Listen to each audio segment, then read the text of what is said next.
Hello and welcome back to the Wisdom of Warhammer channel. In today's video, I am going to be going over the importance of the Librarians in the Space Marine chapters. I will go into the lore of the Librarius and why it was created, then the Council of Nicaea, and the current lore of the Librarius. After that, I will discuss the importance of the Librarians in the chapters and talk about their Wargaren psychic abilities.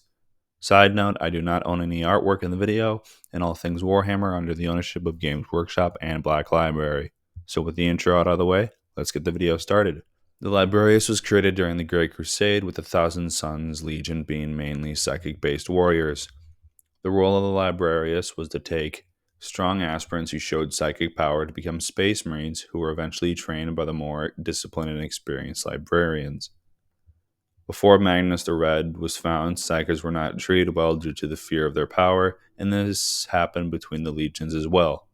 But after Magnus was found, and Prospero was brought into the Imperium, the fear of the hatred of the Psykers went down. After some time, the Emperor realized that he needed to do something about the use of psychic power in the Librarius and the legions. This event was called the Council of Nicaea, and it would change the Imperium, and it was to see if the Imperium should ban psychic power or let it be.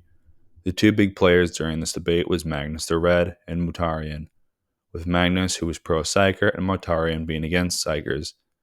At the end, the Emperor decreed that the use of psychic power, including the Librarius, will be banned, and any use of it will result in becoming an enemy of the Imperium. The legions, including the Thousand Sons, were turned into a normal military force without their power, but secretly they used it on Prospero.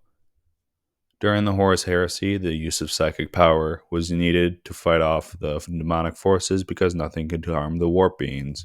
After Horus's death and the crippling and entombment of the Emperor on the Golden Throne, the Council of Nicaea was replaced by the Scholastica Psychana. This school trained Psykers to control them, and the Space Marine chapters even chose from this place. Going into the recruitment of Librarians, every aspirant and neophyte is scanned to see the signs. And if they do show signs, then they're trained like normal, but they also learn how to control their power. Now you are wondering if being a librarian gives you a lesser chance to be possessed, and the answer is no. Because the beings in the warp see the librarians as a good opportunity to cause damage in the physical realm due to the power of a librarian and a space marine. The Librarians may be powerful, but they walk a narrow path which leads to destruction and madness for them and their battle brothers if they stray far from it. Most of the chapters follow the Codex Librarian, but others have different traditions. For example, the Librarians of the Grey Knights, White Scars, and Space Wolves, who have built-in traditions and teachings about the warp before the gene seed implantation. The Librarians can serve in the Death Watch, and their role in the chapter is the same as in the Death Watch, but they still serve as a combat psyker in the kill teams. They also hold access codes for the vaults in the Watch Fortress, which hold very dangerous weapons and artifacts from alien races. They also give the Watch Commander counsel on issues due to their knowledge and their powers of seeing into the future, and their advice rarely goes unheeded. Now, the ranks of the Librarius have only 3 titles. Lexiconium, which is the lowest of the ranks, the second is Codecessor, and the last rank is Epistolary. Now, there is a last rank, which is the Chief Librarian with only 1 librarian, mainly the one who is most knowledgeable and the most powerful in the chapter. Now, each librarian has a specialization, but can use other types of power, which are called disciplines. Starting with the Librarius discipline, which all in the Librarius know, the second one is Technomancy discipline, which affects the machine spirits, and that means they can destroy the machine spirit, curse it, and mend an injured spirit. The third is the Fumulation discipline, and that mainly uses electrical-based powers. The fourth is Geokinesis, which is mainly nature-based powers, and the last one is Obscuration, and that's just illusions that can cover something from someone's eyes. The combat doctrine of the Librarius is that they are the psychic artillery, and their psychic cuts amplify their power, but they can increase the chances of demonic possession or chaos incursion. But the hoods can also help them control the warp energies around the Librarians and show where it is concentrated. When the Librarians are fighting an Eldar Farseer, they're not able to overwhelm the Farseer, so they usually carry a potent force weapon which is able to help them. The same goes for chaos sorcerers.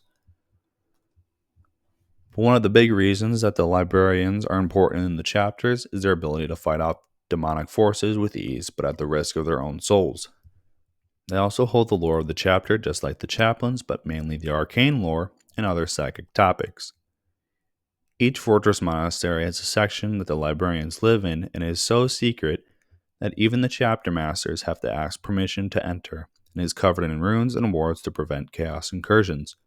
So the librarians are trusted by their battle brothers, but even they have to make sure that the chapter is secured from them, and that means constantly meditating and controlling the psychic power.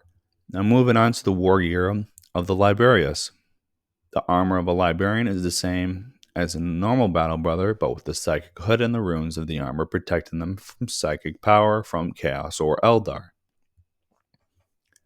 You can even wear Terminator armor, which makes them even more tankier and more powerful with weaponry they have, but this is for the higher ranks of the Librarius.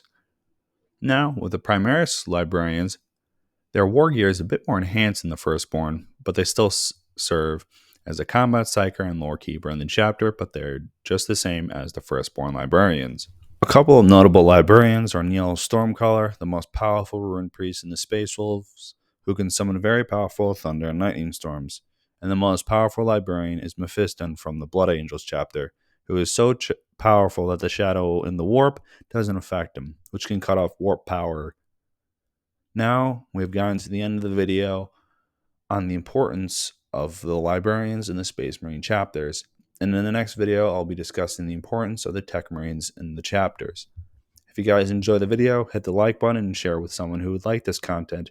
And if you are new to the channel, hit the subscribe button if you want to see more content. Thank you guys for watching. This is Wisdom of Warhammer, signing off.